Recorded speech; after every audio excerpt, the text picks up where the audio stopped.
Hello everyone, welcome back to EduGrown. I am your social science faculty Richa Sharma. आज मैं आपको पढ़ाने जा रही हूँ पॉलिटी का second chapter, that is federalism.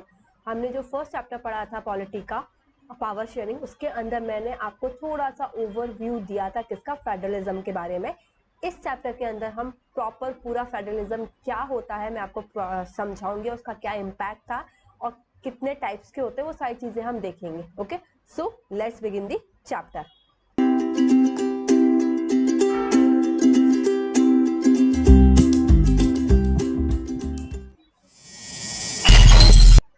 So start करते हैं हम आपका आज का हमारा लेक्चर जो है फेडरलिज्म के ऊपर। नाउ सबसे पहले मैं इंट्रोडक्शन बताऊंगी आपका फेडरलिज्म का, कि जैसे कि मैं आपको बता चुकी हूँ पावर शेयरिंग के अंदर हम हमारा वर्टिकल डिवीजन ऑफ पावर्स देख चुके हैं। Got it. अब इस चैप्टर के अंदर जो हम फोकस करेंगे वो करेंगे फॉर्म ऑफ पावर शेयरिंग के ऊपर, जिसके कारण हमें प्रॉपर डेफिनेशन पता चलेगी फेडरलिज्म की। इसके साथ साथ हम देखेंगे कि कैसे मतलब हम इस चैप्टर के अंदर the rest of the chapter tries to understand the theory and the practice of the federalism in India. हम देखेंगे कि हमारे कंट्री के अंदर कैसे प्रैक्टिस की जाती है फेडरलिज्म की। Toward the end of the chapter, we turn to the local government, are new and the third tier of the Indian federalism। साथ के साथ में हम ये भी देखेंगे जैसे कि फेडरलिज्म होता है वो दो क्या बोलना चाहिए, दो लेवल के अंदर डिवाइड होता है, बट हमारे यहाँ को नया लेवल आएगा that is called local government. तो ये जब तक आप आखिरी तक पहुंचोगे आपको प्रॉपर फेडरलिज्म क्या होता है और इंडिया में उसकी कैसे प्रैक्टिस की जाती है आपको सब समझ में आने लगेगा। ठीक है, सो ये तो आपका इंट्रोडक्शन था। अब हम हमारा चैप्टर स्टार्ट करते हैं, मेन वो है फेडरलिज्म। फेडरलिज्म से आप क्या समझते हो बच्चा? फेडरलिज्म का जैसे कि मैंने आपको नेक्स्ट चैप्टर में ही, सॉरी लास्ट चैप्टर में आपको पावर शेयरिंग के अंदर बताया था। क्या बताया था कि फेडरलिज्म एक तरह का फॉर्म होता है। ठीक है, फेडरलिज्म क्या होता है, एक तरह का फॉर्म होता है। किसका फॉर्म होता है? गवर्नमेंट का, जो कि पावर को डिवाइड करता है। कैसे? Different level of the government में। समझ में आपको कि फेडरलिज्म को क्या बोल रहे हैं? Federalism is a form of government. Federalism क्या, एक तरह का फॉर्म ऑफ गवर्नमेंट है जो कि डिवाइड कर रहा है पावर को, in which power is divide into different level, अलग अलग डिफरेंट लेवल में। किसके? गवर्नमेंट का। That is called federalism. तो आपको यहाँ समझ में आ रहा होगा इसको हमने पावर शेयरिंग से क्यों बोला था कि कनेक्टेड है, क्योंकि पावर शेयरिंग का मतलब ही क्या था, हम डिफरेंट ऑर्गन्स के अंदर क्या कर रहे थे, पावर को डिवाइड कर रहे थे, शेयर कर रहे थे। और यहाँ भी हम उसको क्या बोल रहे हैं, फेडरलिज्म का मतलब भी हम यही बोल रहे हैं कि एक इस टाइप की गवर्नमेंट जो कि पावर को शेयर करके रखती है गवर्नमेंट के अंदर, उसके डिफरेंट लेवल के अंदर। आई थिंक अब आपको समझ में आया होगा कि कैसे पावर शेयरिंग और फेडरलिज्म एक दूसरे से कनेक्टेड टॉपिक है। Now federalism has two level of government. जैसे कि मैंने आपको बताया था, फेडरलिज्म के पास जब भी कोई भी कंट्री फेडरलिज्म का यूज करती है तो मतलब उधर दो लेवल के गवर्नमेंट होते हैं। फर्स्ट इज सेंट्रल गवर्नमेंट जो कि पूरी इंटायर कंट्री को संभालती है, देखती है। सेकंड होती है आपकी स्टेट या फिर प्रोविनिक गवर्नमेंट, जो क्या करती है, जिसका काम क्या होता है, स्टेट को देखना। Got it. जैसे कि अब मैं इंडिया की बात करूं तो सेंट्रल गवर्नमेंट, यूनियन गवर्नमेंट कौन है अभी, इससे बीजेपी है, तो वो पूरे इंडिया को देखती है। और स्टेट की बात करूं, जैसे कि फॉर एग्जांपल मैं मध्य प्रदेश में रहती हूं, तो मध्य प्रदेश में अभी किसकी गवर्नमेंट है? बीजेपी की गवर्नमेंट है, जो कि कौन देख रहा है, वो स्टेट गवर्नमेंट हो गई। Got it. सेंट्रल में भी that is a different thing कि अभी जो है वो मध्य प्रदेश एंड क्या बोलना चाहिए आपका, जो सेंट्रल गवर्नमेंट, दोनों में बीजेपी की गवर्नमेंट है, बट ये दो अलग अलग लेवल में क्या किया गया, डिवाइड किया गया। Both this level of government enjoy their power independent of the other. और साथ के साथ में यहाँ जो बेनिफिट वाली बात है या एडवांटेज वाली बात है वो क्या है, दोनों गवर्नमेंट के पास अपने अपने पावर्स हैं और दोनों गवर्नमेंट्स अपने अपने पावर को इंडिपेंडेंटली एंजॉय कर सकती है। ना सेंटर इंटरफेयर करेगी स्टेट गवर्नमेंट के मामले में, ना स्टेट गवर्नमेंट इंटरफेयर करेगी सेंटर गवर्नमेंट के मामले में। ओके, दोनों के पास अपनी अपनी खुद की पावर्स है। Got it. नाउ अब हम देखेंगे difference between federal and unitary government. अब हमने ये तो देख लिया कि फेडरलिज्म क्या होता है या फेडरल गवर्नमेंट क्या होता है। अब हम देखेंगे यूनिटरी गवर्नमेंट क्या होता है। एक्चुअली में जो गवर्नमेंट होते हैं उसके दो टाइप्स होते हैं, एक आपका होता है फेडरल गवर्नमेंट, दूसरा होता है आपका यूनिटरी गवर्नमेंट। तो हम सबसे पहले देखते हैं फेडरल गवर्नमेंट क्या होता है। जैसे कि मैं आपको बता चुकी हूँ, टू और मोर लेवल ऑफ गवर्नमेंट, जहाँ दो या दो से लेवल हो जाते हैं। ठीक है, उस गवर्नमेंट को हम क्या बोलते हैं, फेडरल गवर्नमेंट बोलते हैं। सेकेंड चीज, the central government can not order the state government to do something. जो सेंट्रल गवर्नमेंट है वो डायरेक्टली ऑर्डर नहीं दे सकती है किसको, स्टेट गवर्नमेंट को, कि आपको ऐसा ही करना चाहिए जैसे। Okay, state government has power of its own for which it is not answerable to the central. और स्टेट गवर्नमेंट के पास खुद के पावर्स होते हैं जिसके लिए अगर वो उन टॉपिक्स के अंदर कोई भी डिसीजंस ले रही है तो वो सेंट्रल के लिए आंसरेबल नहीं होती, उसको सेंटर को आंसर देने की नीड नहीं होती है। ये तो आपका किसके पॉइंट्स थे, फेडरल गवर्नमेंट के पॉइंट्स थे। यही हम यूनिटरी गवर्नमेंट को देखते हैं, there is only one level of government, if there are sub unit they are subordinate to the central government. जैसे कि मैंने आपको फेडरल गवर्नमेंट में बताया था, यहाँ 2 या 2 से ज्यादा लेवल होते हैं गवर्नमेंट के। और यूनी से ही समझ में आता है, यूनी का मतलब क्या होता है, 1। तो यूनिटरी गवर्नमेंट के अंदर क्या होता है, वहां सिर्फ एक लेवल ऑफ गवर्नमेंट होता है, और अगर वहां सब यूनिट्स होंगे भी तो वो किसके अंडर होंगे, वो सेंट्रल गवर्नमेंट के अंडर ही होंगे। उनको सेंट्रल गवर्नमेंट की बात सुननी पड़ेगी, वो बिना सेंट्रल गवर्नमेंट के अकॉर्डिंग कुछ काम नहीं कर सकते। गॉट इट, मतलब कि ये टोटली डिपेंडेंट रहेंगे किसके ऊपर, सेंट्रल गवर्नमेंट के ऊपर। The central government can pass on order to the provincial और लोकल गवर्नमेंट। जैसे कि हमने देखा था, यहाँ सेंट्रल गवर्नमेंट ऑर्डर पास नहीं कर सकती है स्टेट पे, बट सेंट्रल गवर्नमेंट के अंदर क्या कर सकती है, ऑर्डर पास कर सकती है। The central government is supreme. यहाँ जो सेंट्रल गवर्नमेंट है वो क्या है, वो सुप्रीम है। यहाँ तो कुछ सुप्रीम नहीं है, यहाँ लॉ सुप्रीम होता है, जो भी है वो कानून है। ना कि आपका सेंट्रल गवर्नमेंट सुप्रीम होगी, ना ही आपकी स्टेट गवर्नमेंट सुप्रीम होगी। बट यहाँ क्या सुप्रीम है, यहाँ आपकी सेंट्रल गवर्नमेंट को क्या बोला जा रहा है, सुप्रीम बोला जा रहा है। इसलिए उसको सुप्रीम बोला जा रहा है, इसलिए सारे पावर्स किसके पास है, सेंट्रल गवर्नमेंट के पास ही है। जो उसकी सब ऑर्डिनेट, एक तो होगी नहीं, सिर्फ एक ही लेवल ऑफ गवर्नमेंट होगी। अगर बाई चांस उसके सब ऑर्डिनेट होते भी है, सब यूनिट्स होते भी, तो वो किसके अंडर होंगे, वो सेंट्रल गवर्नमेंट के अंडर होंगे। उसके बाद भी सारी पावर्स किसके साइड होगी, किसके पास होगी, सेंट्रल गवर्नमेंट के पास होगी सारी पावर। आई थिंक आप लोगों को समझ में आया होगा federal government and unitary government का डिफरेंस। Got it. नाउ अब हम दूसरा देखते हैं, की फीचर ऑफ फेडरलिज्म। हम देखेंगे कि फेडरलिज्म का की फीचर्स क्या है। अगर हम फर्स्ट की बात करें, सॉरी, 2 और मोर लेवल या टायर्स ऑफ गवर्नमेंट, आप तो लेवल भी बोल सकते हो या फिर टायर्स भी बोल सकते हो, both are the same thing. तो जहां भी 2 या 2 से ज्यादा लेवल होते हैं गवर्नमेंट को, उसको हम क्या बोलते हैं सॉरी, थोड़ा सा थॉट इन्फेक्शन हो रहा है मुझे। 2 और मोर लेवल्स टायर ऑफ गवर्नमेंट, जहाँ क्या होते हैं, यहाँ 2 या 2 से ज्यादा लेवल या टायर होते हैं किसके, गवर्नमेंट के।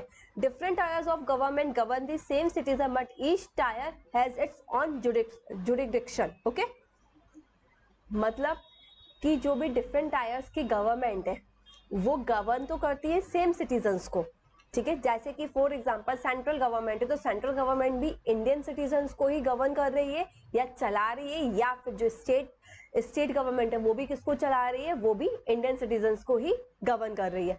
बट उनके जो जुडिक्शन होता है मतलब कि लॉज जो होते हैं उनके, या फिर उनका जो खुद के बोलना चाहिए रूल्स रेगुलेशन या लॉज होते हैं, वो खुद के अपने अपने अलग होते हैं।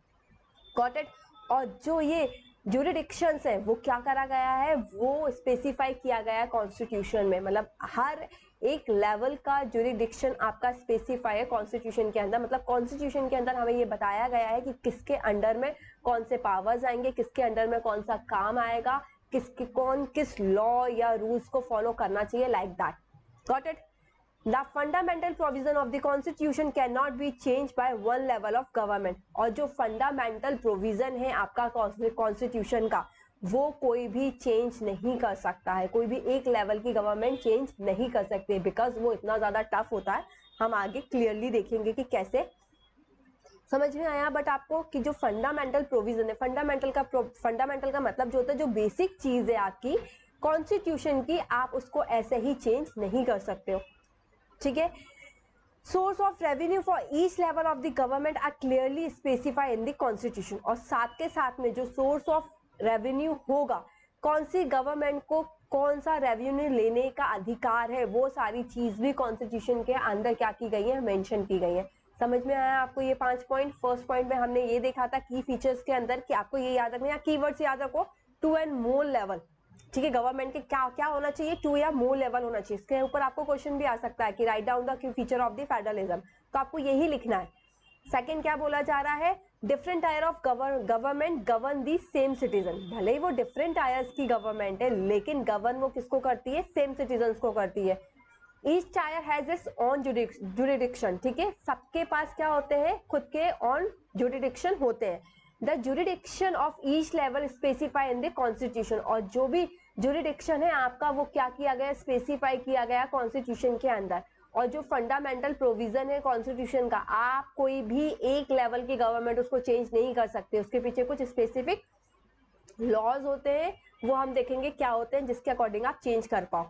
Sources of revenue for each level of government are clearly specify in the constitution, और जो भी रेवेन्यू का सोर्स है वो क्या किया गया है, वो बांटा गया है, वो क्लियरली स्पेसिफाई किया गया है कॉन्स्टिट्यूशन के अंदर, जिसके कारण स्टेट एंड सेंट्रल गवर्नमेंट के अंदर क्या ना हो, कॉन्फ्लिक्ट ना है। वरना अगर ये चीजें स्पेसिफाई नहीं की जाती तो कॉन्फ्लिक्ट आने के क्या होते, चांसेस होते हैं। Got it now. इसके बाद हम देखेंगे इसका 6 पॉइंट है, court have the power to interpret the constitution and the power of the different level of the government, और कोर्ट के पास पावर्स होती है कि वो इंटरप्रिटेट कर सके कॉन्स्टिट्यूशन को, किसके, जो भी गवर्नमेंट के पावर्स है उन्हें। जैसे फॉर एग्जांपल मान के चलिए, अगर जो सेंट्रल एंड स्टेट गवर्नमेंट है किसी भी चीज को लेके कॉन्फ्लिक्ट होता है उनके बीच में, तो किसके पास ये हक है, ये पावर कोर्ट के पास है कि उसको वो क्या करवा सके, रिजॉल्व करवा सके और उसको समझा सके, इंटरप्रिटेट कर सके कॉन्स्टिट्यूशन के according. Got it. The federal system has dual objective, जो फेडरल सिस्टम होते हैं उसके दो ऑब्जेक्टिव होते हैं। First is to safeguard and promote the unity of the government, क्या कर सकती है वो, ये आपसे है ना अलग से भी क्वेश्चन पूछा जा सकता है 1 मार्क्स में या फिर 2 मार्क्स में, कि write down the objective of the federal system, या फिर आपका 1 वर्ड में भी पूछा जा सकता है फेडरल सिस्टम के कितने ऑब्जेक्टिव्स हैं, तो एक तरह से वो डुअल ऑब्जेक्ट की तरह काम करती है। फर्स्ट वन है safe guard and promote the unity of the country, मतलब कि जो भी आपकी कंट्री की यूनिटी है उसको सेफ करके रखने का काम करती है, सेफ गार्ड प्रोवाइड करती है, दूसरी उसको प्रमोट करने का काम करती है। सेकेंड, अकोमोडेट रीजनल डाइवर्सिटी, जैसे कि हमने फर्स्ट चैप्टर में देखा था पावर शेयरिंग के अंदर कि जो बेल्जियम था उसने कौन सी पावर शेयरिंग अपनाई थी, अकोमोडेट। तो यहाँ भी क्योंकि हमारे यहाँ भी बहुत डाइवर्सिटी है तो अकोमोडेट करके रखना। अकोमोडेट का मतलब ये होता है आपका, ले देके हम बोल सकते हैं कि इस हिसाब से पावर को डिवाइड करना जिसके कारण कॉन्फ्लिक्ट्स ना हो, सबको इंपॉर्टेंस दी जाए, सबकी चीजें सुनी जाए, भले ही वो माइनॉरिटी हो भले ही वो मेजोरिटी हो, किसी एक को इंपॉर्टेंस नहीं दिया जाएगा, सबको एक जैसा इंपॉर्टेंस दिया जाएगा, कोई भी यहाँ डिस्क्रिमिनेशन नहीं होगा, that is called accommodation. Got it. हमने देखा आपका क्या देखा, एक तो इस वाले में देखा कि court have the power to interpret, court के पास पावर है कि वो इंटरप्रिटेट कर सकती है किसको, कॉन्स्टिट्यूशन के अकॉर्डिंग, किसको कॉन्स्टिट्यूशन के अकॉर्डिंग किसको इंटरप्रिटेट कर सकती है, पावर्स को, किसकी पावर्स को, डिफरेंट लेवल ऑफ गवर्नमेंट की पावर्स को। इसके फेडरल सिस्टम के दो डुअल ऑब्जेक्टिव होते हैं, फर्स्ट वन है सेफगार्ड एंड प्रमोट करना, किसको, यूनिटी ऑफ गवर्नमेंट को, और दूसरा होता है अकोमोडेट करना, किसको, रीजनल डाइवर्सिटी को। जो रीजनल डाइवर्सिटीज है हमारे यहाँ, इतने सारे लैंग्वेजेस, इतने सारे कल्चर, ये इतने सारे रिलीजन, ये सारी चीजें उनको क्या करके रखना, उन सबको ये इंश्योरेंस देना कि हम भले ही आप माइनॉरिटी में हो या मेजोरिटी में हो, हम सबकी बात सुनेंगे, हम सबके इंटरेस्ट में काम करेंगे, like. Got it now. An ideal federalism system has 2 aspects, क्या बोला जा रहा है, जो आइडियल फेडरलिज्म होता है उसके 2 एस्पेक्ट्स होते हैं। कौन से, फर्स्ट इज म्यूचुअल ट्रस्ट, ठीक है, इसके अंदर क्या होता है कि आपके बीच में सेंट्रल और जो स्टेट लेवल है उसके बीच में क्या होना चाहिए, ट्रस्ट होना चाहिए। Second main agreement to live together, trust होगा, ऑब्वियसली बात है, जब आप किसी के ऊपर ट्रस्ट करोगे तो उसके साथ आप क्या कर सकते हो, खुशी खुशी पीसफुली रह भी सकते हो। तो ये आपके 2 एस्पेक्ट्स हैं यहाँ के, mutual trust and agreement to live together. ध्यान रखना ऑब्जेक्टिव पूछेंगे तो बात अलग है, ऑब्जेक्टिव में आप लिखोगे to safeguard and promote the unity of the country and accommodate regional diversity. अगर आपसे आइडियल फेडरल सिस्टम के 2 एस्पेक्ट्स पूछे जाते हैं तो आप mutual trust and agreement to live together लिखेंगे। Got it now. अब हम देखेंगे टाइप्स ऑफ फेडरलिज्म क्या होता है। तो जो टाइप्स ऑफ फेडरलिज्म है वो आपके 2 टाइप के, कमिंग टूगेदर फेडरेशन और दूसरा है आपका होल्डिंग टूगेदर फेडरेशन। हम 1 बाय 1 देखते हैं। सबसे पहले हम देखेंगे अपना coming together federation. it means independent state coming together on their own to form a bigger unit। Coming together का मीनिंग क्या है? आप वर्ड से सुनो, कमिंग, आ रहे हैं, आके क्या कर रहे हैं? टूगेदर, एक साथ में, ठीक है। तो यहाँ इसका मतलब ये कमिंग मतलब कि जो इंडिपेंडेंट स्टेट है, ठीक है, जो इंडिपेंडेंट स्टेट है वो क्या कर रहे हैं? वो आ रहे हैं एंड देन साथ में रह रहे हैं, जिसके कारण एक बिगर यूनिट क्या हो रहा है? आपका फॉर्म हो रहा है। Got it? जो छोटे छोटे इंडिपेंडेंट स्टेट होते हैं वो एक साथ आते हैं, एक साथ आने के बाद एक कंट्री बनाते हैं, एक तरह से हम ये बोल सकते हैं। तो वो आपका क्या कहलाता है? कमिंग टूगेदर फेडरेशन बोला कहा जाता है, ठीक है। तो independent state coming together on their own to form a bigger unit. Got it? अब इसके अंदर क्या होता है? All the constitute state usually have equally power and strong federal government. यहाँ क्या होता है आपका कमिंग टुगेदर के अंदर, क्योंकि अब ऑलरेडी वो इंडिपेंडेंट स्टेट्स है, अब वो सारे इंडिपेंडेंट स्टेट एक साथ आएंगे तो ऑब्वियसली बात है, कोई ये तो बोलेगा नहीं कि भैया मैं इंडिपेंडेंट हूँ, तुम भी इंडिपेंडेंट हो, लेकिन मैं तुम्हें ज्यादा पावर दूंगा, नहीं। इसलिए यहाँ क्या होता है? इक्वली पावर डिस्ट्रीब्यूट होते हैं। सेंट्रल और स्टेट कैसे पावर इक्वली डिवाइड होते हैं? या इक्वली होते हैं, ना कि ऐसा नहीं है कि किसी को ज्यादा पावर दे दी, किसी को कम दे दिया, ठीक है। इक्वली मतलब 50-50% दोनों के बीच में इक्वल पावर डिवाइड होंगे, और इसलिए इसको हम क्या बोलते हैं? स्ट्रॉन्ग फेडरल गवर्नमेंट बोलते हैं। Got it? यहाँ क्या होता है? इंडिपेंडेंट स्टेट कमिंग टुगेदर, एक साथ आते हैं खुद की मर्जी से और एक बिगर यूनिट फॉर्म करते हैं, इसलिए इनके पास इक्वली पावर होती है एंड इसको हम स्ट्रॉन्ग फेडरल गवर्नमेंट भी बोलते हैं। सारे स्टेट के पास इक्वली पावर्स होंगी। इसका एग्जाम्पल है आपका United state of America and Switzerland, Australia. This is the example of the coming together federation, ठीक है। नाउ अब हमारा सेकेंड है होल्डिंग टुगेदर फेडरेशन। आपसे ये पूछ लिया जाता है, इंपॉर्टेंट क्वेश्चन है आपका। A large country decided to divide its power between the constitute state and centre. यहाँ क्या है? यहाँ ऑलरेडी एक कंट्री है, एक लार्ज कंट्री ऑलरेडी है। यहाँ क्या था? छोटे छोटे स्टेट थे और उनने मिलकर एक लार्ज कंट्री बनाई थी। यहाँ ऑलरेडी एक लार्ज कंट्री है जो कि डिसाइड कर रही है क्या? अपने पावर्स को डिवाइड करने के लिए किसके बीच में? कॉन्स्टिट्यूट स्टेट एंड सेंटर के बीच में, जिसके कारण क्या हो सके आपका कि कंट्री को हम अच्छे से रन करवा सके। Got it?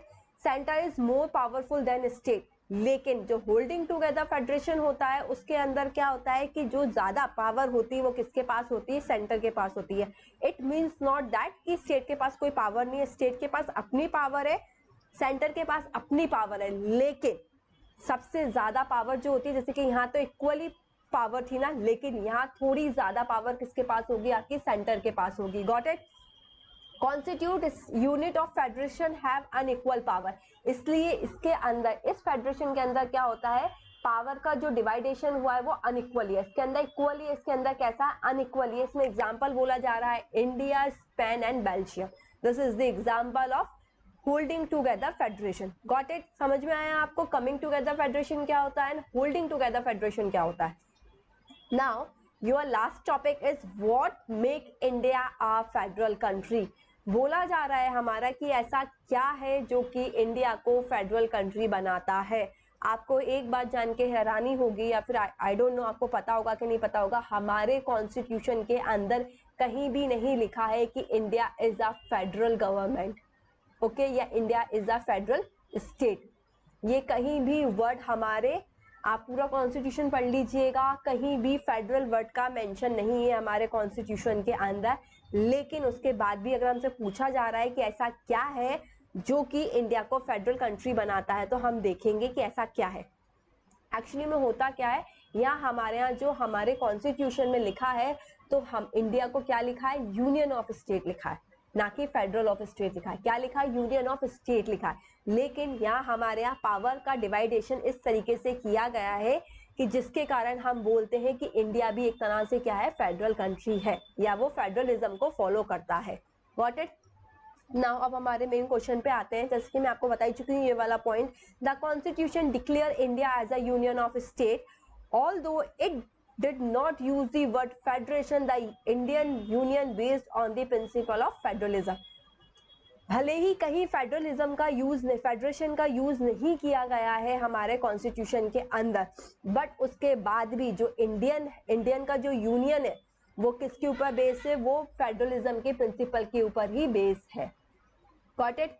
Now The constitution originally provided for a two-tier system of government, central government and representing the union of India and the state government. क्या बोला जा रहा है कॉन्स्टिट्यूशन की अगर हम बात करें तो दो टायर्स ऑफ सिस्टम हमारे यहाँ बनाए गए हैं गवर्नमेंट के अंदर, ठीक है, दो लेवल के सिस्टम बनाए गए हैं गवर्नमेंट के अंदर. First one is central government जो कि यूनियन ऑफ इंडिया को रिप्रेजेंट करती है and second one is state government. But इसके बाद क्या हुआ कि इंडिया जो है एज यू नो दैट बहुत बड़ी कंट्री है और वहाँ यहाँ की पॉपुलेशन भी बहुत ज़्यादा है, इसलिए दो लेवल की गवर्नमेंट के लिए इतना ज़्यादा पॉसिबल नहीं था कि इतनी सारी क्या बोलना चाहिए आपका पावर्स है उसको क्या कर सके, एग्जीक्यूट कर सके या संभाल सके इतनी बड़ी पॉपुलेशन को. इसलिए उनने थर्ड लेवल भी बना दिया जिसको हम क्या बोलते हैं, लोकल गवर्नमेंट बोलते हैं या फिर पंचायत एंड म्युनिसिपैलिटीज बोलते हैं. Got it? समझ में आया आपको? यहाँ मैंने क्या बोला, सबसे पहले इंडिया को यूनियन ऑफ स्टेट बोला जाता है. अगर आपको वन वर्ड का क्वेश्चन आता है कि इंडिया को क्या डिक्लेयर किया गया, क्या बोला गया कॉन्स्टिट्यूशन के अंदर, तो धोखे से भी फेडरल मत लिख के जाना बेटा. क्या लिख के आओगे? Union of states. सेकेंड जो बात है वो क्या है आपका, लेकिन फेडरेशन जो वर्ड है उसका हमारे कॉन्स्टिट्यूशन के अंदर कहीं भी जिक्र नहीं किया गया है. बट जो उसका यूनियन वर्ड है, ठीक है, जो यूनियन वर्ड है उसका वो किसके ऊपर बेस है, वो प्रिंसिपल ऑफ फेडरलिज्म के ऊपर ही बेस है. नाउ थर्ड चीज क्या है इसके अंदर की, हमारे यहाँ ओरिजिनली दो लेवल की गवर्नमेंट थी, ठीक है, बट दो लेवल की गवर्नमेंट थी. फर्स्ट वन सेंट्रल गवर्नमेंट जो कि यूनियन मतलब कि पूरे इंटायर इंडिया को रिप्रेजेंट करती है. सेकंड वन स्टेट गवर्नमेंट की जिस स्टेट की गवर्नमेंट है उस स्टेट को रिप्रेजेंट करेगी. बट हमारी जो इंडिया कंट्री है आपको पता है वो बहुत ज़्यादा बड़ी, जैसे कि हमने बेल्जियम को और इंडिया को कंपेयर किया था तो बेल्जियम एक तरह से हमारे एक स्टेट है उससे भी छोटा है, ठीक है. और ऐसे ऑस्ट्रेलिया को अगर हम कंपेयर करें तो वो भी हमारे एक स्टेट यूपी जो स्टेट है उससे भी छोटा होगा, ठीक है. इसलिए इंडिया जो है वो बहुत वास्ट कंट्री है, बहुत बड़ी कंट्री है. यहाँ की population as you know that की बहुत ज़्यादा है, इसलिए यहाँ दो लेवल की गवर्नमेंट में काम नहीं चला. इसलिए हमने क्या कर दिया, एक नया फॉर्म बना दिया गवर्नमेंट का या एक नया लेवल बना दिया, that is called local government, जिसको हम क्या बोलते हैं, लोकल गवर्नमेंट, पंचायत या फिर म्युनिसिपैलिटीज. फॉर एग्जाम्पल आपके स्कूल में दो सेक्शन है, ठीक है. एक सेक्शन के अंदर 10th क्लासेस के अंदर 50-50 ए और बी सेक्शन है. लेकिन अगर आपकी 11th क्लास है, 11th क्लास के अंदर एक के अंदर ही 100 बच्चे हैं और दूसरे के अंदर भी 100 बच्चे हैं, तो हम क्या करेंगे, एक नया सेक्शन बना देंगे एंड 25 बच्चे दोनों में से कम कर लेंगे. तो ये हमारा कौन सा सेक्शन बन गया, थर्ड सेक्शन बन गया. क्यों? क्योंकि हम आपके स्कूल के स्टूडेंट की पॉपुलेशन क्या हो गई, बढ़ गई, स्टूडेंट्स आपके बढ़ गए, इसलिए आपने थर्ड सेक्शन बना दिया. सेम हमने हमारे इसके अंदर भी यही किया कि जब हमारे यहाँ इंडिया के अंदर बहुत सारे स्टेट्स होने लगे, साथ के साथ में जो स्टेट्स से उनकी पॉपुलेशन बहुत ज़्यादा होने लगी, तो हमने थर्ड लेवल बना दिया गवर्नमेंट का. आई थिंक अब आपको ये चीज़ अच्छे से क्लियर हुई होगी, राइट? कमेंट करके ज़रूर बताइएगा. Different tyre enjoy separate jurisdiction, ठीक है. अब क्या बोला जा रहा है, अब डिफरेंट लेवल के गवर्नमेंट तो बना दिए गए हैं, हमारे पावर्स भी डिवाइड कर दी गई है. अब ये बोला जा रहा है कि इसके बाद जो भी डिफरेंट लेवल बना है वो इंजॉय कर सकते हैं अपने खुद की जुरिडिक्शन को, ठीक है, अपने खुद के लॉज को, पावर्स को क्या कर सकते हैं, इंजॉय कर सकते हैं. ये भी आपका कॉन्स्टिट्यूशन के अंदर मेंशन है. Got it? Now three fold distribution of legislative power. अब हम देखेंगे, ये तो हमने देख लिया आपका कि वो अपने अपने पावर्स को एंजॉय कर सकते हैं. तो देखेंगे कि जो जुरिडिक्शन पावर है वो कैसे एंजॉय कर सकते हैं. तो इसका भी आपका कॉन्स्टिट्यूशन के अंदर हर चीज, हमारे कॉन्स्टिट्यूशन के अंदर एक एक चीज लिखी हुई है, ठीक है. Three fold distribution of legislative power. क्या बोला जा रहा है, थ्री टाइप का लेजिस्लेटिव पावर बोला जा रहा है जो कि डिस्ट्रीब्यूट किया गया है. Got it? कौन कौन से? First one is union list, second one is state list, third one is concurrent list, ठीक है. अब हम देखेंगे जो आपका यूनियन लिस्ट है, मतलब कि उसके अंदर हम उसके अंदर ऐसी चीजें देखेंगे जो जिसकी पावर, जिसको कुछ भी मतलब कुछ भी इन द सेंस कि हम बोले चेंज करने की या फिर उसके ऊपर डिसीजन लेने की पावर किसके पास होगी, यूनियन या फिर सेंटर के पास होगी, उसको हम क्या बोलेंगे, यूनियन लिस्ट बोलेंगे. Second state list. State list क्या होगी, वो चीजें जिसके ऊपर सिर्फ स्टेट गवर्नमेंट आपकी लॉ बना सकती है या कुछ चेंजेस कर सकती है. Third one is concurrent list होती है. कॉन्करेंट लिस्ट के अंदर क्या होता है बेटा, कि कॉन्करेंट लिस्ट के अंदर आपके जो भी क्या बोलना चाहिए टॉपिक्स हैं या जो भी चीजें उसके ऊपर कौन आपका लॉ बनाएगा, वो यूनियन एंड स्टेट दोनों मिलके लॉ बनाएंगे। लेकिन अगर दोनों के बीच में कॉन्फ्लिक्ट होता है तो किसका लॉ सुप्रीम होगा या किसका लॉ प्रिवेल किया जाएगा, वो किया जाएगा कॉन्करेंट लिस्ट का। ये तो ओवरव्यू था, हम वन बाय वन करके एक एक को देख लेते हैं। सबसे पहले हमारा union list subject to national importance. Union list का काम क्या होता है, नेशनल इंपॉर्टेंस को देखना, मतलब कि पूरे नेशन की बात कर रहे हैं हम, यहाँ सिर्फ स्टेट की बात नहीं कर रहे हैं, पूरे नेशन की इंटायर कंट्री की बात कर रहे हैं। Need a uniform policy through out the country. Actually में यूनियन लिस्ट के अंदर क्या होता है, ये लोग ऐसे टॉपिक्स पे आपके लॉ बनाते हैं जिसका यूनिफॉर्म होना बहुत जरूरी है, जिसके ऊपर यूनिफॉर्म पॉलिसी होना बहुत जरूरी है पूरी कंट्री के अंदर। Got it? ऐसी चीजों पे आपका यूनियन का चलता है, ठीक है। Union government alone can make laws, और यहाँ यूनियन गवर्नमेंट सिर्फ अकेले ही इस पे लॉज बना सकती है। फॉर एग्जाम्पल आपका फॉरेन अफेयर्स, ठीक है, foreign affairs, banking, currency and defence, ठीक है, इन ये सारी जो चीजें हैं उनके ऊपर आपकी क्या यूनिफॉर्म पॉलिसी चलनी चाहिए। ऑब्वियसली बात है, अगर आप मान के चलो करेंसी है, अब मान के चलो एमपी के अंदर आपकी करेंसी कोई दूसरी चल रही है, रुपी चल रही है, और यहीं आप गुजरात चले गए तो आपके अंदर करेंसी दूसरी आ गई, यहीं आप महाराष्ट्र चले गए तो आपके अंदर करेंसी दूसरी आ गई, राजस्थान चले गए तो करेंसी दूसरी आ गई, तो कितनी ज्यादा प्रॉब्लम जाएगी, राइट ना। इसलिए इनके लिए क्या होना चाहिए, आपका यूनिफॉर्म पॉलिसी होनी चाहिए। डिफेंस कि जो हमें बचाते हैं, मिलिट्री एंड ऑल ये सारी चीजें होती हैं, वो सारी चीजों के ऊपर भी क्या होना चाहिए, किसी एक का हाथ होना चाहिए, ठीक है, किसी एक के लॉ होना चाहिए। अगर एक स्टेट बोलेगी नहीं आप तो इस लॉ के अंदर ये इम्प्लीमेंटेशन करो, दूसरा स्टेट बोलेगा नहीं हमें तो ये नहीं ऐसा चाहिए, तो बहुत ज्यादा प्रॉब्लम्स हो जाएंगे।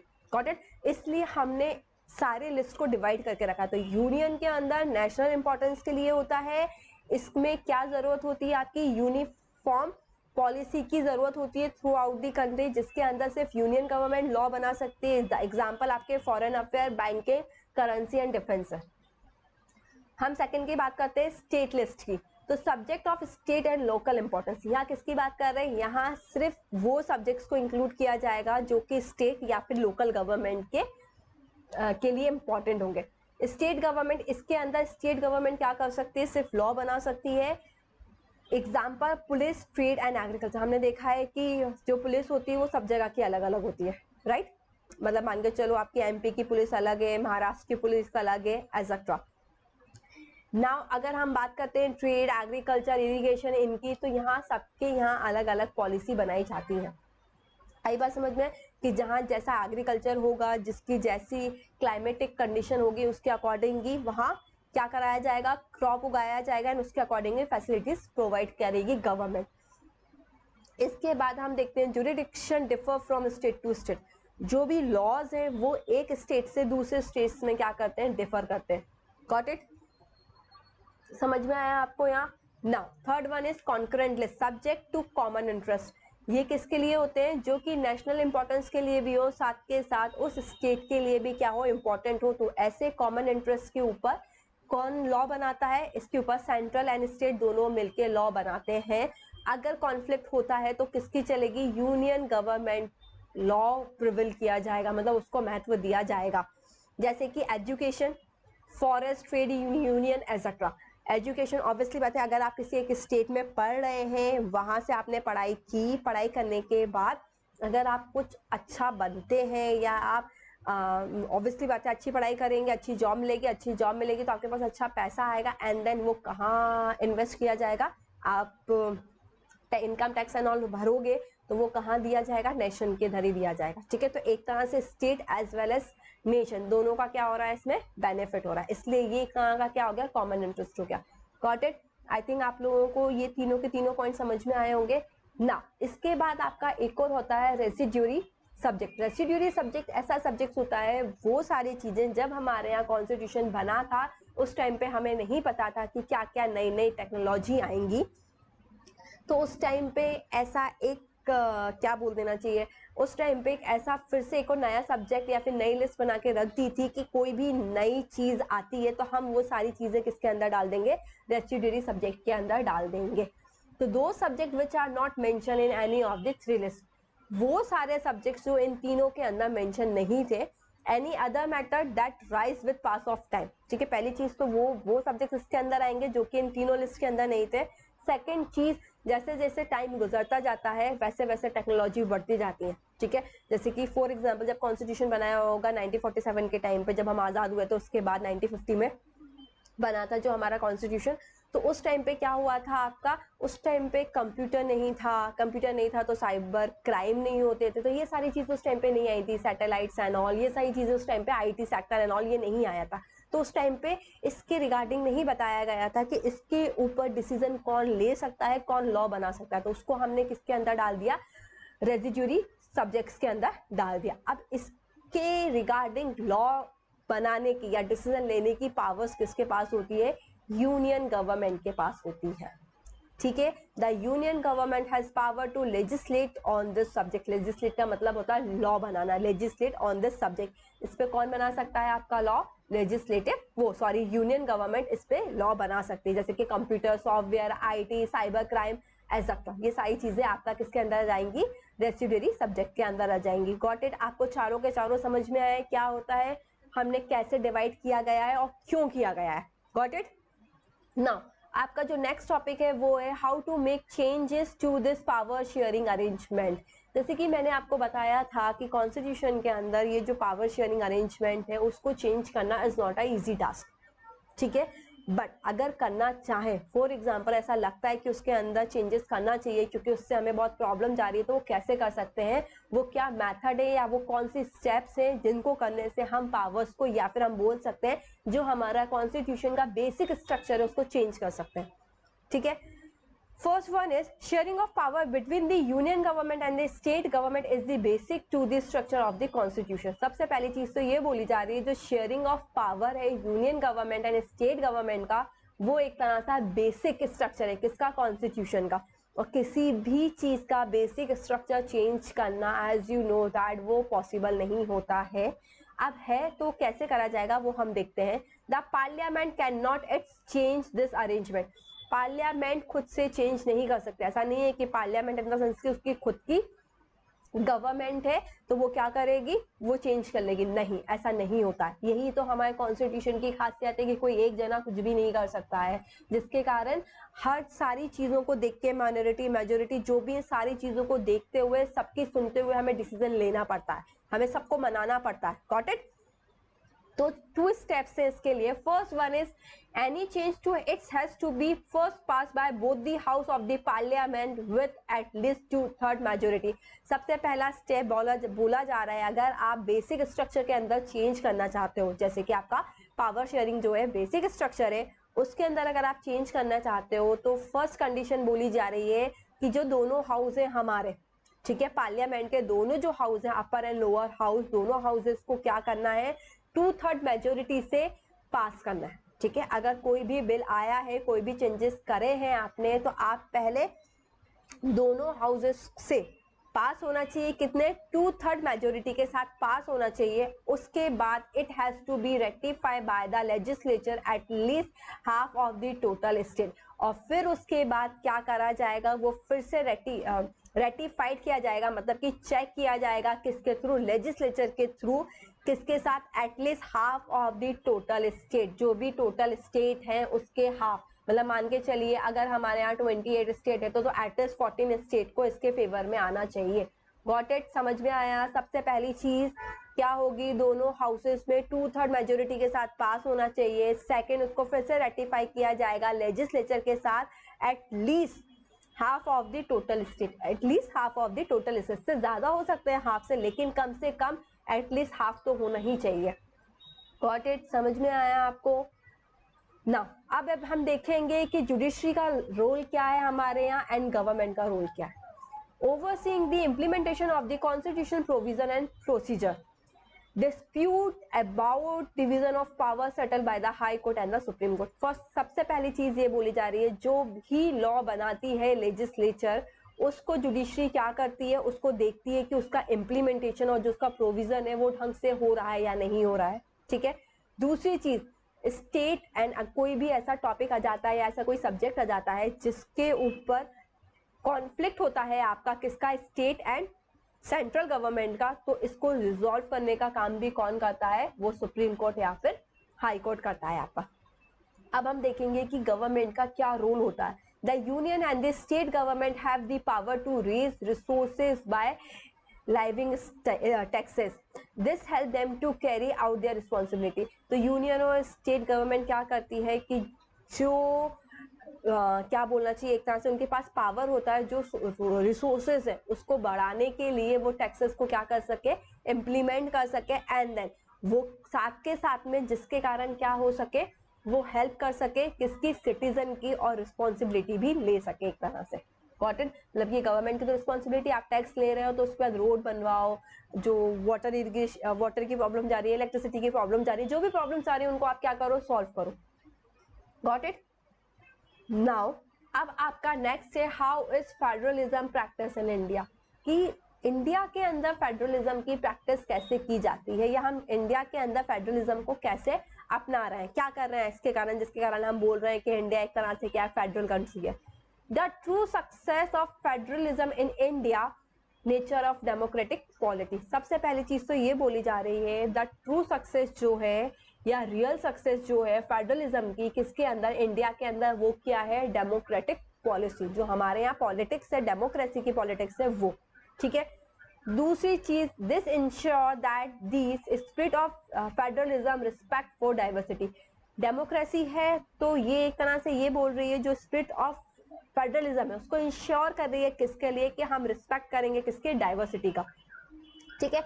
And desire for living together become shared ideal in our country, और साथ के साथ में हम सबकी इच्छाओं को ध्यान में रखते हुए एक साथ रहेंगे एक आइडियल कंट्री की तरह। Let us look at some of the important way in which this happen. अब हम देखेंगे, ये सारी चीजें हमने बोल तो दी कि ऐसा होना चाहिए कि जो हमारी इंडिया है एक तो वो डेमोक्रेटिक है, ऑब्वियसली बात है डेमोक्रेटिक है, साथ के साथ में हमने ये भी इंश्योर कर दिया कि जो फेडरलिज्म के स्पिरिट है, फेडरलिज्म के स्पिरिट क्या है, एक तरह से हमारी पावर शेयरिंग, ठीक है ना। तो पावर शेयरिंग को हम अपनाएंगे, साथ के साथ में हम डाइवर्सिटी को क्या करेंगे, रिस्पेक्ट करेंगे।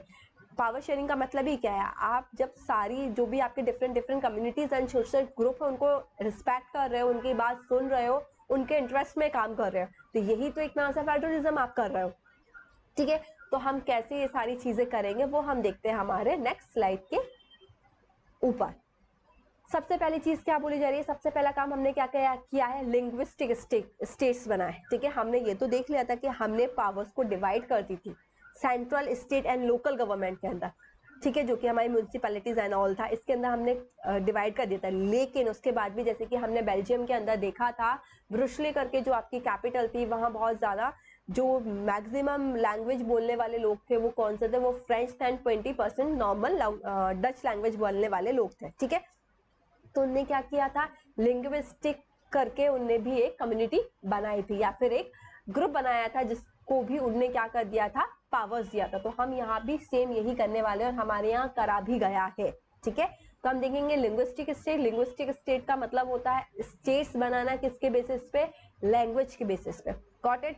The creation of linguistic state was the first and major test for the democratic politic in our country. क्या बोला जा रहा है, जो लिंग्विस्टिक स्टेट बना है वो हमारा फर्स्ट और मेजर टेस्ट है, किस चीज का, डेमोक्रेटिक का।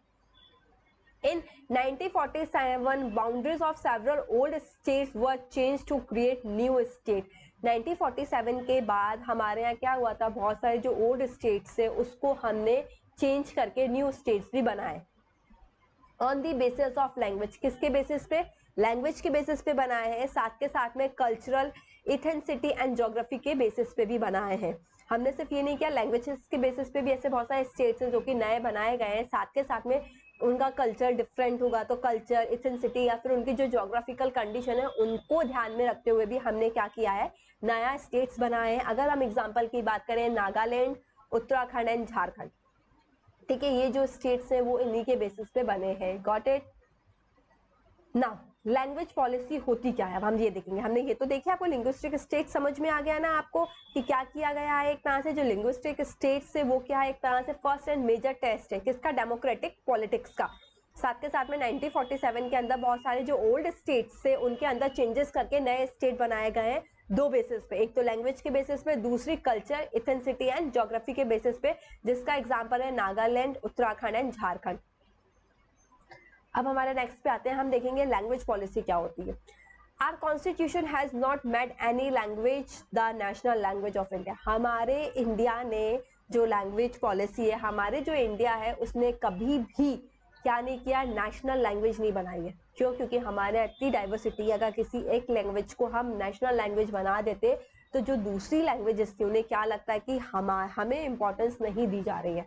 ठीक है, जैसे कि कहाँ हुआ था, श्रीलंका में हुआ था, सिन्हाला को सुप्रीम कर दिया गया था, सिन्हाला को वहाँ की नेशनल लैंग्वेज बना दी गई थी। तो जो तमिल बोलने वाले लोग थे उन्हें लगा था कि हमारी लैंग्वेज का तो कोई महत्व ही नहीं है, हमारा तो कोई इंपॉर्टेंस ही नहीं है।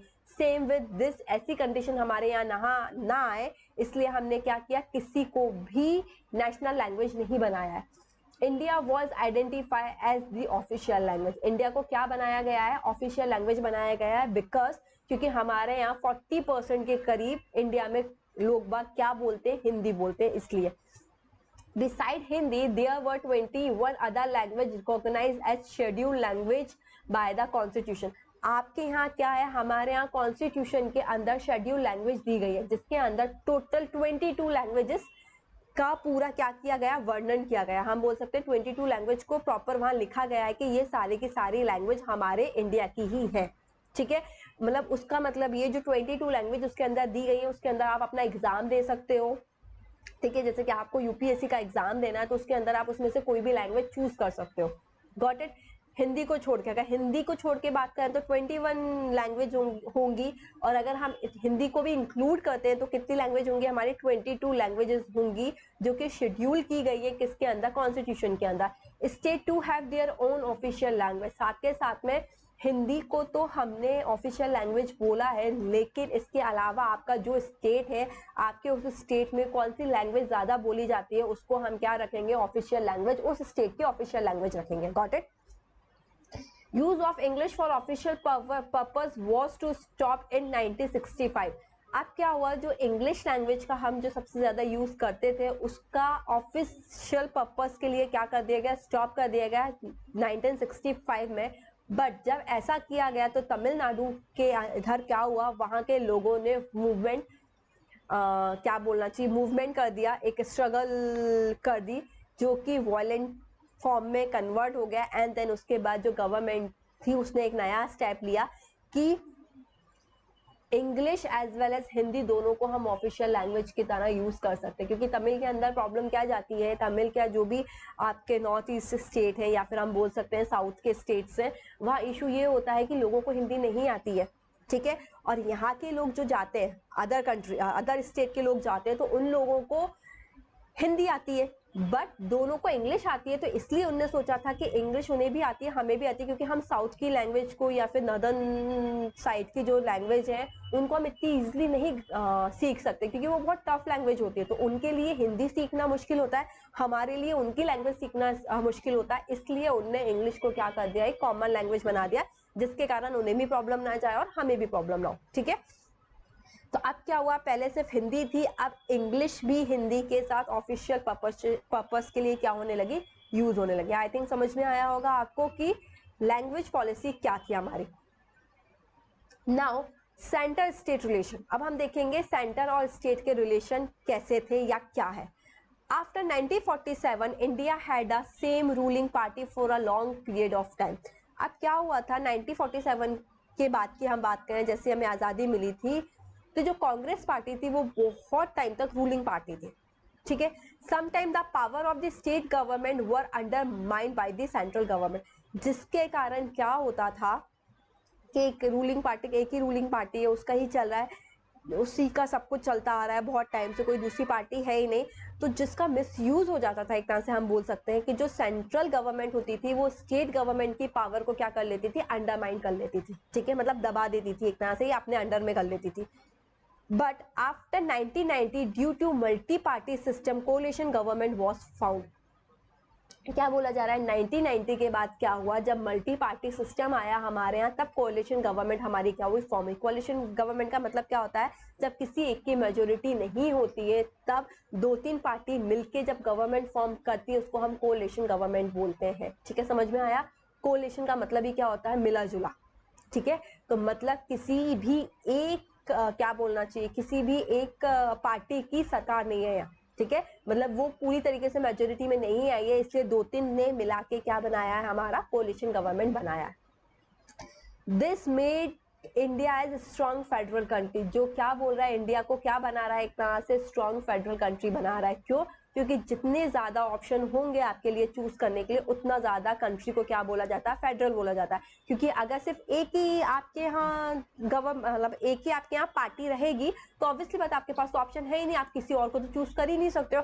अगर आपके पास यही 3-4 ऑप्शन होंगे, तो आपके पास क्या रहेगा, 3-4 पार्टी होंगी, तो आपके पास 3-4 ऑप्शन रहेंगे। ठीक है, हमें ये पार्टी सही नहीं लग रही है तो हम दूसरी पार्टी को वोट दे देंगे, दूसरी पार्टी सही नहीं लग रही है तो हम तीसरी पार्टी को वोट देंगे, जिसके कारण जो पार्टी है, जो गवर्नमेंट, उसको उसके अंदर भी डर बना रहेगा कि अगर हमने काम नहीं किया तो नेक्स्ट टाइम ये जो सिटीजन है वो हमें वोट ना देते हुए दूसरी पार्टी को वोट दे सकते हैं, ठीक है। This was even supported by supreme court. और ये जो कोलिशन गवर्नमेंट का कंसेप्ट था, इसको हमारे सुप्रीम कोर्ट ने भी क्या किया, सपोर्ट किया। Now decentralisation in India. अब हम देखेंगे कि इंडिया में डिसेंट्रलाइजेशन कैसे हुआ। डिसेंट्रलाइजेशन का मतलब ही यही होता है कि पावर्स को डिवाइड करना। पहले से क्या, सेंट्रल के पास पावर थी तो उसकी पावर्स लेके स्टेट गवर्नमेंट को दे देना, स्टेट गवर्नमेंट की पावर लेके लोकल गवर्नमेंट को दे देना, ठीक है। जैसे कि हम पहले देख के आए थे, हमारे यहाँ सिर्फ 2 ही सिस्टम थे, 2 ही लेवल थे, एक तो सेंट्रल एंड और स्टेट गवर्नमेंट। इसके बाद हमारे यहाँ बाद में हमारा थर्ड लेवल आया, that is called local government. तो उसको भी तो पावर देनी पड़ेंगे, इसलिए हमने कुछ पावर सेंट्रल और कुछ पावर स्टेट से लेके हमने किसको दे दिया, लोकल गवर्नमेंट को दे दिया। इसको ही हम क्या बोलते हैं, सेंट्रलाइजेशन, डिसेंट्रलाइजेशन बोलते हैं। Got it? आया आपको ये समझ में? तो मैं आपको प्रॉपर डेफिनेशन बताती हूँ सेंट्रल की, कि क्या बोला जा रहा है। सेंट्रल की जो प्रॉपर डेफिनेशन है वो है आपकी, when power is taken away from the central and the state government and given to the local government, it is called decentralisation. क्या बोला जा रहा है आपका, कि ऐसी पावर जो कि आपने किससे ली है, वो पावर जो कि आपने सेंट्रल और स्टेट गवर्नमेंट है उससे लेके आपने किसको दे दी, लोकल गवर्नमेंट को दे दी, उसको हम क्या बोलते हैं, डिसेंट्रलाइजेशन बोलते हैं। अब लोकल गवर्नमेंट को भी 2 कैटेगरी में बांटा गया, एक म्युनिसिपैलिटीज और एक पंचायत। इसका मतलब ये है, म्युनिसिपैलिटीज मतलब कि आपने एक अर्बन एरिया के अंदर अलग लोकल गवर्नमेंट बनाई है, और आपने रूरल एरिया मतलब विलेजेस के लिए एक अलग गवर्नमेंट बनाई है, ठीक है। तो म्युनिसिपैलिटीज की बात करें तो उसके अंदर 3 टाइप की आपकी लोकल गवर्नमेंट बनी है, एक म्युनिसिपल कॉर्पोरेशन, एक म्युनिसिपल काउंसलिंग, एक नगर पंचायत। और अगर हम पंचायत की बात करें तो district panchayat, intermediate panchayat and village panchayat. इनको हमने ये 3 लेवल के अंदर डिवाइड किया गया है। क्यों किया गया है? क्योंकि हमारे यहाँ पॉपुलेशन बहुत ज़्यादा हो रही है, डिस्ट्रिक्ट बहुत ज़्यादा है, विलेजेस बहुत ज़्यादा है, जिसके कारण हम जो एक गवर्नमेंट है वो उसको प्रॉपरली रिजॉल्व नहीं कर पा रही है प्रॉब्लम्स को, ठीक है। तो हमारी प्रॉब्लम जल्दी से जल्दी रिजॉल्व हो सके, उनका बेटर आउटकम आ सके, इसलिए हमने इनको और डिवाइड कर दिया, ठीक है। समझ में आया ना? अब हम देखेंगे हमें क्या जरूरत पड़ी है डिसेंट्रलाइजेशन करने की। तो local problem can be better solve at local level. हमें पता है कि ऑब्वियसली बात है ना, जो दिल्ली में रहने वाले हैं उनको नहीं पता होगा ना कि आपके यहाँ की प्रॉब्लम क्या है, राइट। तो उसको ये प्रॉब्लम, इस टाइप की प्रॉब्लम्स को सॉल्व करने के लिए, क्योंकि जो जहाँ के लोग हैं, आपको आपके एरिया की प्रॉब्लम ज़्यादा अच्छे से पता होगी ना, कि आपके यहाँ के रोड खराब है, या आपके यहाँ पानी ढंग से नहीं आता है, या फिर आपके यहाँ बिजली की प्रॉब्लम जा रही है, स्ट्रीट लाइट नहीं है, ये सारी चीज़ें आपको पता होंगी, ठीक है। क्यों? क्योंकि आप वहाँ के लोकल हो, इसलिए बोला जा रहा है लोकल प्रॉब्लम जो होती है वो लोकल लेवल पे ज़्यादा अच्छे से सॉल्व होती है, क्योंकि उन्हें उनका पता होता है। People have better knowledge of problem in their localities. जैसे कि मैंने आपको बताया कि लोगों को, पीपल्स को उनके खुद की प्रॉब्लम्स का, उनकी लोकेलिटीज की प्रॉब्लम्स का ज्यादा आइडिया होता है।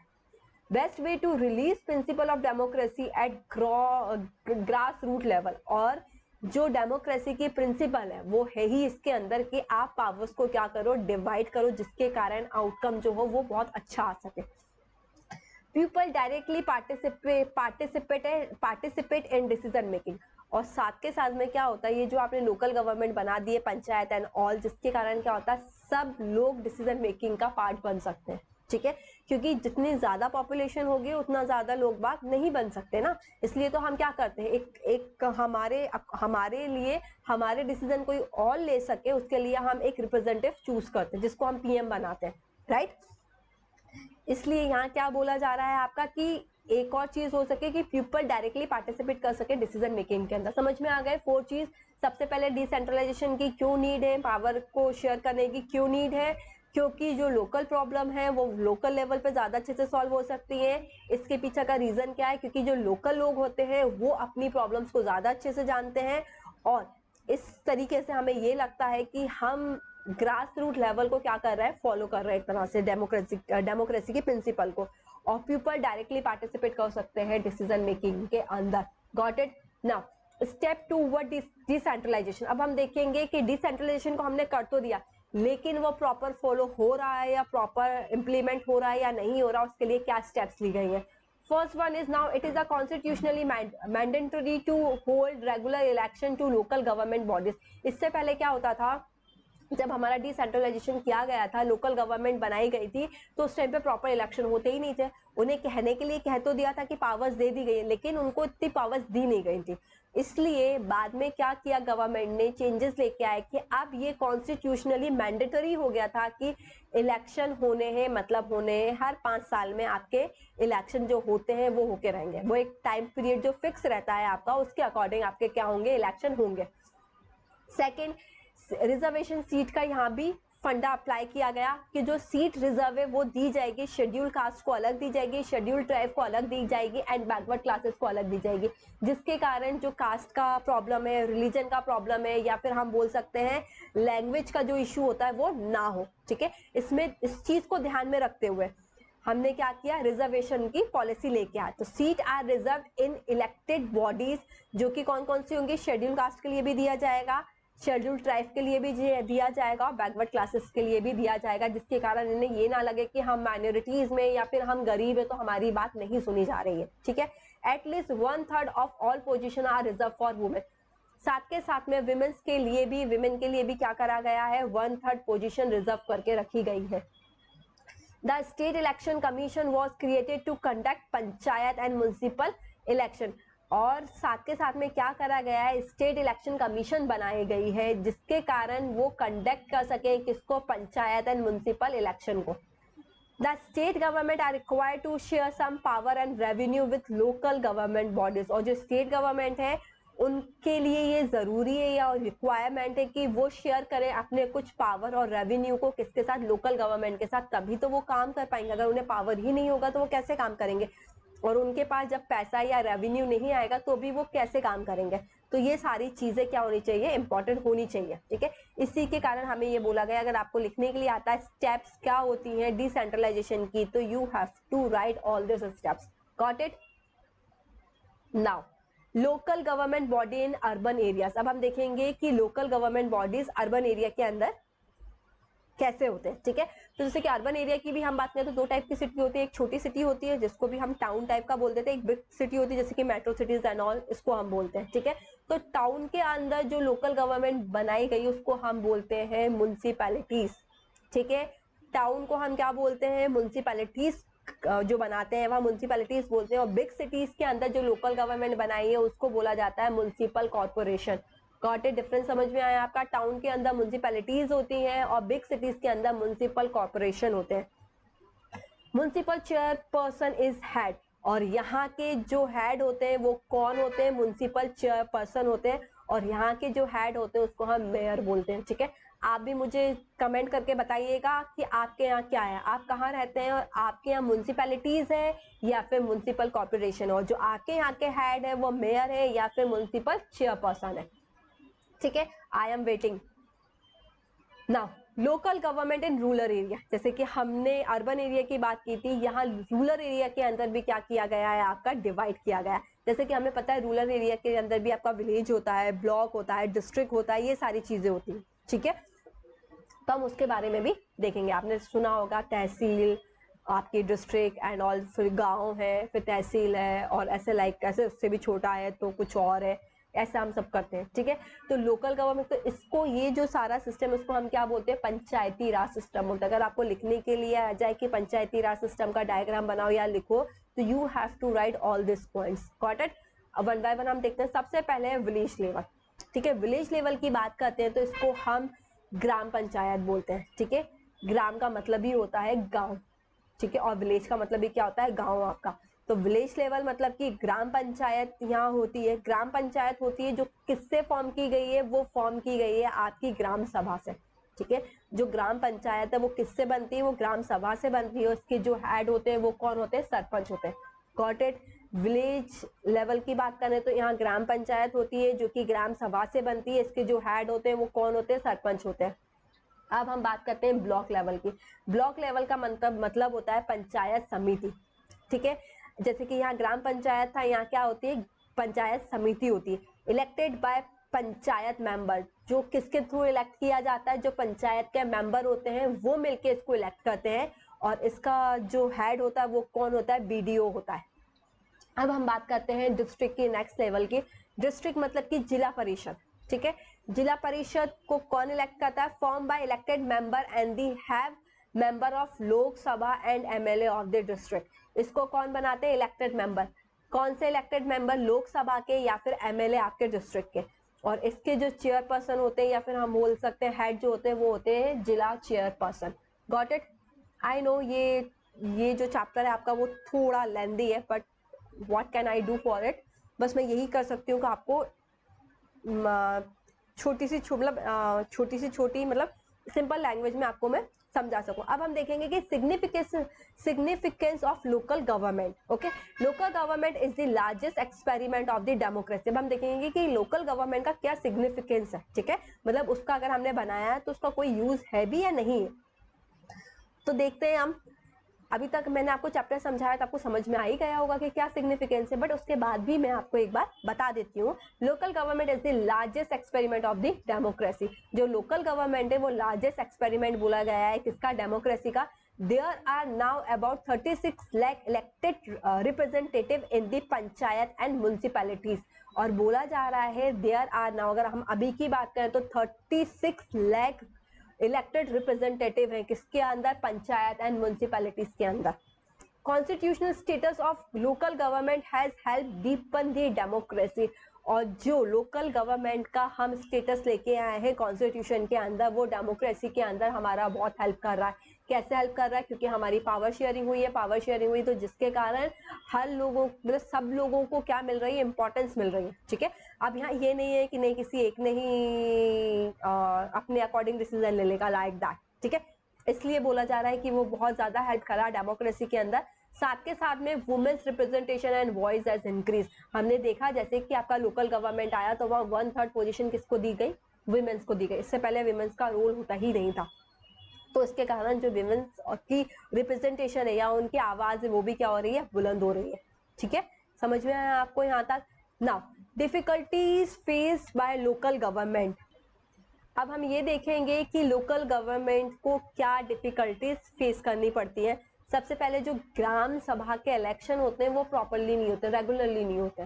पहली चीज, most state government have not transfer significant power of the local government. Obviously बात है ना, जब किसी के पास पावर आ जाती है तो वो किसी और को अपनी पावर्स नहीं देना चाहता, ठीक है। तो यहाँ भी यही प्रॉब्लम जा रही थी। जो स्टेट गवर्नमेंट है, I am not talking about the every state government, लेकिन most of the state government क्या था, जो उनके पास पावर्स थी और रेवेन्यू था, वो लोकल गवर्नमेंट को देना ही नहीं चाहते थे। State have not given adequate resource, जिसके कारण जो स्टेट थे उसके पास एडिक्वेट रिसोर्सेज नहीं थे, एंड देन उसके कारण क्या नहीं हो रहा था, आपका इंप्रूवमेंट नहीं हो पा रहा था। Got it.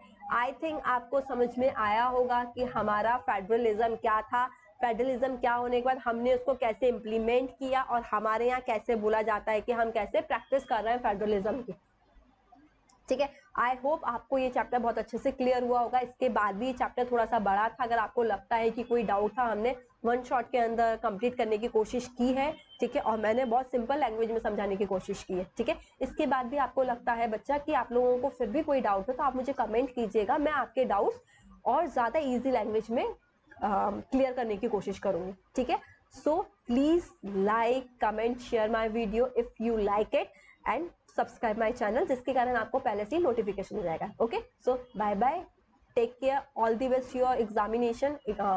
अभी तो एग्जामिनेशन ही, अभी तो आपके प्रिपरेशन के लिए ऑल द बेस्ट बोलना चाहिए। अच्छे से आप प्रिपरेशन करना स्टार्ट कर दो, और कोई भी डाउट होता है आप मुझे मैसेज कीजिए, कमेंट कीजिए, मैं आपके डाउट्स क्लियर करूंगी। ठीक है, सो बाय बाय, टेक केयर, मिलते हैं हमारे नेक्स्ट वीडियो के अंदर।